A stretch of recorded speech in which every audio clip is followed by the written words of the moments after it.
Okay, everyone.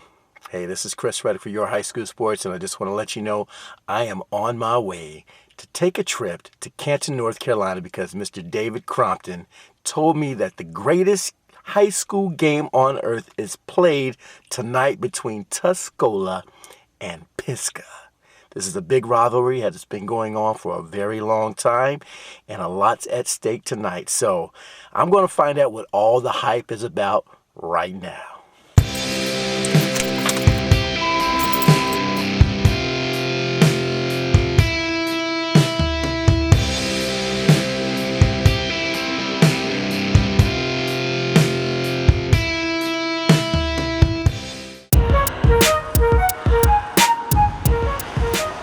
Just tell me a little bit about what we're getting ready to see. Well, I think we're getting ready to see, Chris, first of all, it's Tuscola and Pisgah here in Haywood County, North Carolina. You know, we're right on the border at Tennessee at Cott County, down here on I-40. But what you're fixing to see is one of the oldest rivalries in the country for high school football, and probably one of the best rivalries in the country. I think that when we get in the car and you and Chuck and I leave tonight, you're gonna go, wow. So this is Canton. This is the town that you're seeing. That's the mill over to the left. We're about a mile away from the stadium, and we're bumper, and it is 5:05, so 2.5 hours away from kickoff. And it's a sight to behold when you get up into this game.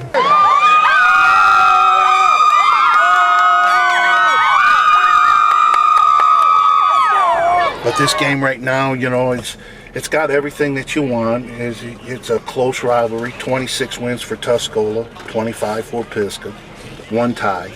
And the great fan support and that pack this place and the enthusiasm that they have builds memories for the kids. It's just a significant thing. People talk about how many people come to their stadium.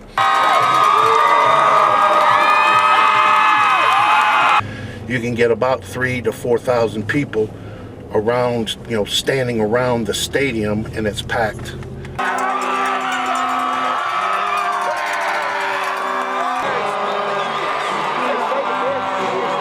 It's an experience to come. It's a bucket list game for me.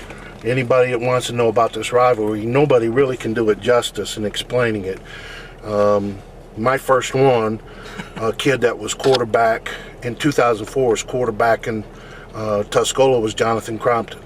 Tuscola and Pisgah played over in Waynesville at Tuscola. Jonathan was at Tennessee.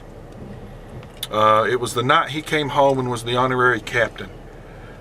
They played a great football game. A few seconds left on the clock. Pisgah scores. They're down 1. They're going to kick the extra point to go to overtime. Coach Presley, he was the head coach at Pisgah at that time, he's a friend of mine and a good guy, called a timeout. They went back to kick the extra point. Tuscola jumped offside to move to the half-yard line. He called another timeout and went for 2. They got stopped. I thought that was the gutsiest call, and to this day I still think it was the right call for him to make. And my understanding is he lived rough for a little bit, Chuck. It was so interesting, and it was entertaining to watch the fans. Now, the person I'd hate to be, there's 2 people I'd hate to be at this game. One is the referees. I agree. And 2 is the losing coach. I agree. Because, you know, for 48 hours, that's difficult for fans to accept that their team lost, because they have to tolerate their co-workers at work and pranks, and this stuff just carries on for a long time. So who are we pulling for? Pisgah. Hey, sorry about that shirt you're wearing, man. Who, me? Sorry about that. Hey, you can't wear that Tuscola shirt. Come on, man. Hey, you can't wear that. You're going to be impressed, Chris.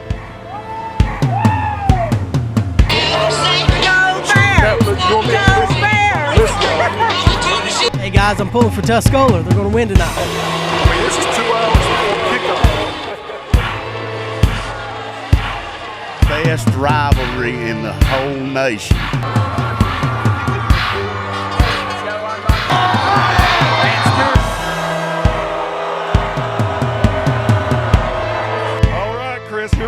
this is what we were talking about. All right. We got a husband. What's your name, sir? Jamie Gardner. Jamie Gardner. What's your name? Kim Gardner. Kim Gardner. Now, if you look at when you're looking, you're going to see something a little different. Who's going to win this football game tonight? Tuscola, of course. Pisgah, all the way.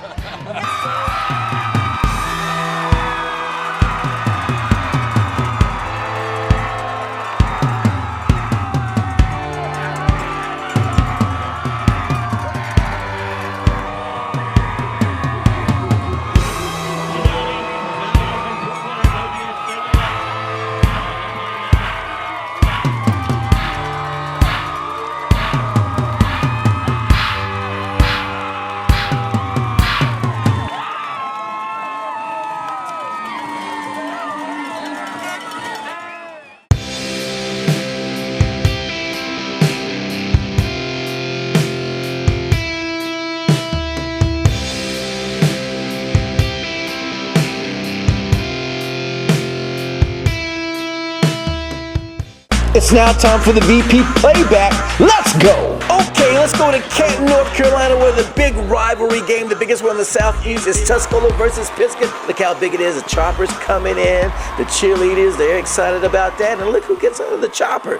It's the Bear, the Pisgah Bear. Oh, this is going to be a special game, I can already tell.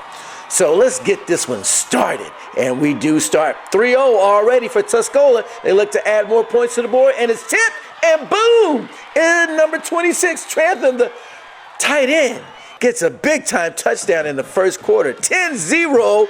And guess what? Tuscola said, we're going to add more to that. And this time, Perkins calls his own number, pushes his way in the end zone. Touchdown! You know, the biggest thing for me, guys, and we talked at halftime, and we told them we can't panic. We got to go out like it's 0-0. I told them we got no breaks in that first half. They were going to come. I just felt like they were going to come. But we had to believe. Those guys had to believe coming out of that locker room. I tell you what, they do have to believe. 17-7, only 2 minutes left in the game, and Pisgah get in scoring position and find themselves only getting a field goal, putting it at 17-10. The crowd, they really wanted that touchdown. You know, it's a little late in the game, 2:02 left, so nothing to do but onside kick it. And, oh, Pisgah gets it.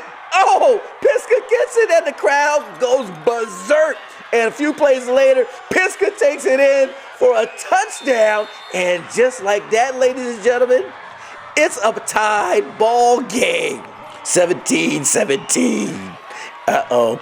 Tuscola tries to strike back, and they throw a pass, and, oh, big-time catch. That's Jenkins. And looks like Tuscola Mountaineers say, wait, 36 seconds left. We're going to win this one. They throw a nice bomb. That's number 6, Napier, and oh man, he drops a big time catch. Only 31 seconds left. They scramble. They try again. It's tipped, and oh, that's Hinson. And it looks like he's going to take it. Could be. Oh, when he gets tackled, he definitely takes it in scoring position.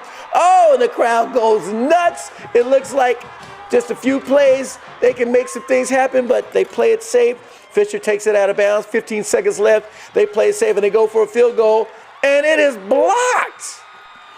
New life for Tuscola. And they down it and play it safe to take it in to the overtime. I think when we finally got the crowd rocking, we were in good shape. We started getting that momentum, and I told our kids, if we can get it, we got to ride it as long as we can, and we rode it right into overtime. It was huge for us. Okay, it's overtime. Tuscola gets the ball first, and Pisgah is just too stingy. Said, look, we're not having any of that. So it puts it at 4th down. Tuscola Mountaineers play it safe, and they go for a field goal. The field goes up, and it's good. And it puts 3 points on the board, makes it 20-17. But guess what? Pisgah's turn, and they strike back with a nice little jet sweep. And there's Fisher, and he takes it in for a touchdown. Pisgah comes back, little dabbing going on, and they win a big one. They get the trophy. We just started believe. We had to believe in ourselves. We knew we could win that the whole time. And I'm just proud of our team because they never let down. We knew we just shot ourselves in the foot that first half, and we just got it together. We're a team. We're matured enough. very disciplined team, and that's all to our coaches. They did a great job tonight. All right, Davis challenged me. He said, Chris, what do you think? And I tell you what, David, I'm going to give you an answer. This has been one unbelievable experience. All I can say is, Tennessee, Southwest Virginia, you got a lot of work to do to have your rivalries come up to the Tuscola Pisgah game, because like I said, this is one great big experience. For Your High School Sports, I'm Chris Reddick. We'll be back again next year.